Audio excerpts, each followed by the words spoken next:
You can download this client brief as an example in the downloadable resources in this class. So let's get started. This is the client brief, and this is a series of questions I asked to get some further information from the client, as they did not provide a formal brief themselves. So, simple one, what is the company name and how would you like it to appear on your logo? Sushi Club, authentically prepared. And it's kind of important to understand authentically prepared is a little less important of the logo than the Sushi Club. It's kind of like a tagline, and that's something we need to establish and get back with the client just to make sure authentically prepared is an official tagline and not part of the full company name. Also, what industry are you in? We plan to start out as a full sushi delivery restaurant. We want to open a physical location shortly after launch to complement our delivery service. So that's really interesting. So they're going to start off as a full delivery restaurant, but they hope to be able to have patrons inside a physical store. So it's really important to kind of think of this branding process of thinking about how important the delivery will be for them and advertising a delivery service. So we got to think about in-store branding, but we also have to think about how their to-go items are going to be branded as well. So it's kind of a little bit more complicated, and I'm glad we have that information. So they'll offer maki, sashimi, and nigiri style sushi, along with traditional sushi side complements like edamame. So they're going to have a pretty simple menu. They sent us a sample menu. That's another great thing to ask for. What is their, if they're a restaurant, ask for a menu. If they're an online company, ask for the list of products. So it's really good to kind of know what they offer and become pretty familiar. So if I didn't know what maki was, you bet I'm going to Google that and figure out what's the difference between maki, sashimi, and nigiri style. And I was able to find out that maki is the sushi rolls that you traditionally associate with sushi, and sashimi is raw fish without any rice. It's just raw fish on a plate. And nigiri style has the raw fish on top of rice, usually wrapped with seaweed or sometimes not wrapped at all, depending on the style. So the next question is a standard question I put in all questionnaires because I think sometimes the client doesn't even know what their unique selling point is until you ask them, and they have to think about it. Sometimes they know right away, but you really have to find this information because I think it really plays a huge part of positioning the brand design. So what is the unique selling point of your product? What makes them different? They say we promote a more authentic way of eating and preparing sushi that you might experience in Japan. We would like to bring that more authentic sushi preparation to American consumers. This is a great article that details some ways in which eating and preparing sushi the Japanese way might be different from what you might have seen or practiced yourself. Oh, so that's pretty cool. They gave us a nice detailed article. You bet I'm going to read that entire article and really kind of do some research about different ways you call sushi, different ways to prepare it. This is the type of research that we need to be involved in. We really need to absorb ourselves into the client product and the industry and what they're offering. It's all a normal part of the research process. We will also prepare our sushi using Japanese-made high-quality sushi knives called yanagi. Here's a basic website that details the look and function of these special knives. Okay, so there's another awesome article. And it's also nice if you don't know about the industry, just be blunt. Ask the client, okay, I don't understand this part of your industry. I'm not familiar with it. Be honest. Let them educate you because they're the ones that are going to be able to educate you the best about their product. Sometimes if you go straight to Google, you're going to get some misinformation. So it's better to go right to the client for that source. And the fish is freshly sourced to maintain quality every day of operation. So when I'm reading this, I'm reading the feedback, I'm also starting to notice trends and common words that continue to prop up. And we're going to get to some word mapping next, and we're going to be able to take a lot of the words that the client is saying over and over, and we're going to be able to do this word mapping to help us find connecting words, and it's going to help with their overall brand design process. But I can already see authentic is obviously a word I'd like to explore further, and fresh. I've seen fresh, authentic, just starting to see those kind of themes in their feedback. This is another required question of mine, is the target audience. And if you don't know who you're designing for, you're not going to be able to know how to properly put everything together. Is this going to be young millennials? Is this going to be Gen X, Gen Z, all those different kind of generations? Is this an older population? What is your target audience? How much money do they make? What kind of discretionary income do they have? What do they wear? All these different things we want to know about our target audience. It can only be helpful. So they said, their target audience is those who want good Japanese-style sushi, maki, sashimi, and nigiri style. They prefer the taste of fish over the flashy extra stuffing. We do not offer volcano rolls, and I know sushi really well, but if I did not, I would definitely Google volcano rolls and find out that they're not really authentic Japanese sushi. It's just almost like a tomato sauce poured on top of sushi. It's very Americanized and silly, but they taste good. But that's not who they're trying to target to. So they don't offer volcano rolls, and they which is what you think of when you think of sushi.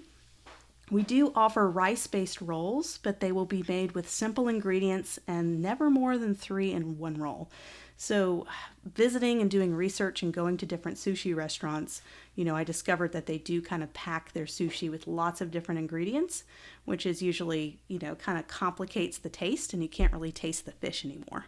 So that's kind of a unique selling point that I'm starting to see more with their target audience answer.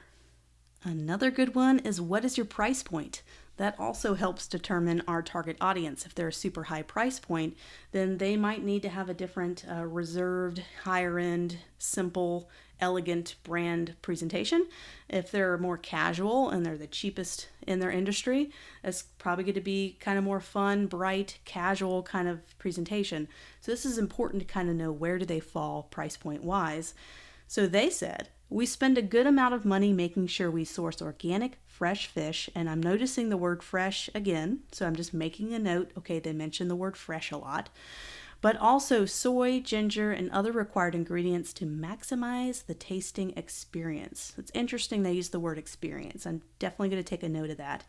This means we need to charge a slightly higher price than most other places that prepare sushi. That makes sense. I would say we do not have an ultra high price point, but higher than most. So they're not going to be the top in the industry, but they're going to be up there. Since we deliver, we're able to pass along the savings of low overhead to the consumer and still maintain our high quality standards. So that's good. They're going to be competitive with other restaurants that might deliver, but they might be maybe 10% more. So we're not talking about a drastically expensive price point. So that's good to kind of consider.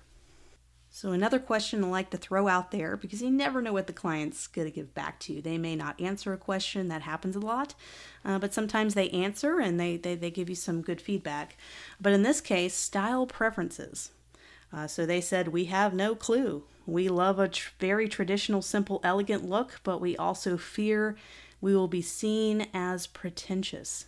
So they're worried about looking too high-end and too unaffordable and too expensive. So that is a very interesting statement they made. So I'm already starting to eliminate certain design looks and feels and experiences because they said that. We can go this ultra sleek, simple look, but they're also don't want to be seen as too expensive either. So we have to be careful here. So they say they want to educate and offer this experience to all consumers interested, regardless of their knowledge on the matter. So it sounds like they kind of want to be approachable. Approachable would be like a really good idea word to kind of think about. So as I'm reading this, I'm highlighting words, I'm copying and pasting into a document all these words and writing little notes about it. So I'm just going to write down that word approachable. And eye-catching, of course, every client wants to be eye-catching. Who doesn't? So that doesn't help us too much. But perhaps when you present concepts, you can try out 2 different approaches so we can see what might be the best fit for us. So it looks like they're wanting to kind of have us experiment with styles a little bit to kind of see what they look. Sounds like they really don't know where they want to go, which can be a little challenging because we have to figure that out before we move too far into the process. So it sounds like I might need to develop a couple of stylescapes or a couple of little style presentations so they can kind of figure out where they land or where they think they belong style-wise. So we have some work on our hands to do, and that is not a problem. So number 1, they want to try a bright, hip, fun, kind of like a POW when you see it. We are a delivery service and will most likely attract a younger crowd with this more fun, vibrant look. So they're kind of dropping some hints about style ideas. Number 2, more reserved, black used, seal graphic, something that would cater more toward our traditional roots. So those are 2 totally different styles, and I think they're still trying to figure out where they land. I would love to find one in between too that can really cater to both 1 and 2. I think we can find and compromise on something like that. I think that they can have their cake and they can eat it too. And I think that our job as a designer is to find the right fit. So it might not be 1, it might not be 2, it might be a blend of the 2. And I think I'm going to be the one to help them figure that out.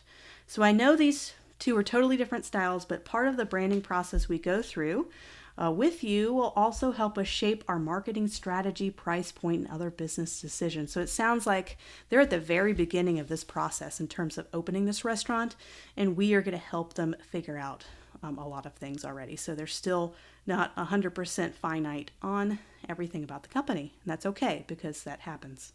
What I like to do is I like to turn the tables, and I want them to brainstorm a little bit too along with me. It's not just me that's responsible for brainstorming. I want them to get involved in the process as well. So I ask them, words you think of when you think of your restaurant concept. So they went ahead and got back with the word authentic, which doesn't surprise me because I've seen that throughout the answers and it's a part of their tagline. So that's going to be an incredibly important word when we come up with our ideas and concepts for the logo design. Preparation, so the process, the process experience, I guess would be a better word for than preparation. Taste over quantity. Once again, I'm noticing the word taste come up again, so I'm going to write notes about the word taste. Fresh, again, authentic and fresh and taste are repetitive words. Delivery, so convenience, and then less is better, so maybe not too crazy of a design, maybe kind of more of a simple look, maybe just kind of starting to think out loud and think through all the answers that they've given us. Outside of the logo and kind of some brand ideas, what else will you be needing? But they said menus for sure. Our menu will also need to be online, but also eventually in a printed form. So we got to make sure we design a menu that's flexible for both formats. I would love to have an infographic detailing the authentic way to eat and prepare sushi, maybe a bit of an education and different styles and names of sushi. Okay, that's interesting. Maybe in a format where we can place it on social media, but also on our website.